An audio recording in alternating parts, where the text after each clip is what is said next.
ఆంధ్ర పోరాడి పోగొట్టుకుంది. విభజన వలన నష్టపోయాను తప్పించి వచ్చిన ఒక్క లాభం లేదు.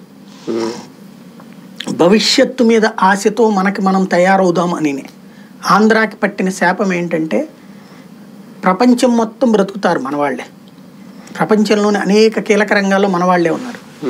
ఈ మేధస్సు ఎక్కువయ్యి ఉన్న కొంపని మాత్రం నాశనం చేసుకుంటారు. ఏంటి అంటే అతి తెలివితేటలతో వచ్చే గొడవ.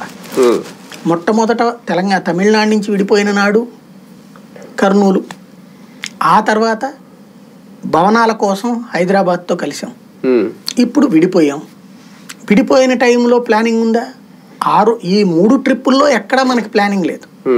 మన నాయకుల కొట్లాట కారణంగా పక్కనోడు బాగుపడ్డాడు.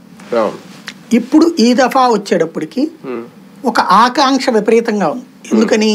ఈ విద్యా వ్యాప్తి కారణంగా చదువుకున్నటువంటి వాళ్ళు ఉద్యోగ ఉపాధి అవకాశాలు దేశం నలుమూలలా ప్రపంచం నలుమూలలా వెళ్ళి చేస్తున్నారు. వాళ్ళ ఆకాంక్ష అర్జెంటుగా ఈ రాష్ట్రం బాగుపడిపోవాలని కోరుకుంటారు. ఈ అర్జెంటుగా బాగుపడాలనుకున్నటువంటప్పుడు సరైనటువంటి ప్రణాళికతో ముందు వెళ్ళి ఉండాల్సింది చంద్రబాబు. కానీ ఆయన 10 సంవత్సరాల పాటు తెలుగుదేశం అధికారంలో లేకపోవడంతో దాని వలన ఆర్థిక వనరులు సంక్షోభంలో పడిపోయి అంతకుముందు 10 ఏళ్లలో సంపాదించుకున్న డబ్బుల్లో 3 వంతులు ఖర్చు పెట్టుకున్నారు వాళ్ళ పార్టీ నాయకులు. కాబట్టి ఆవురు అంటున్నారు.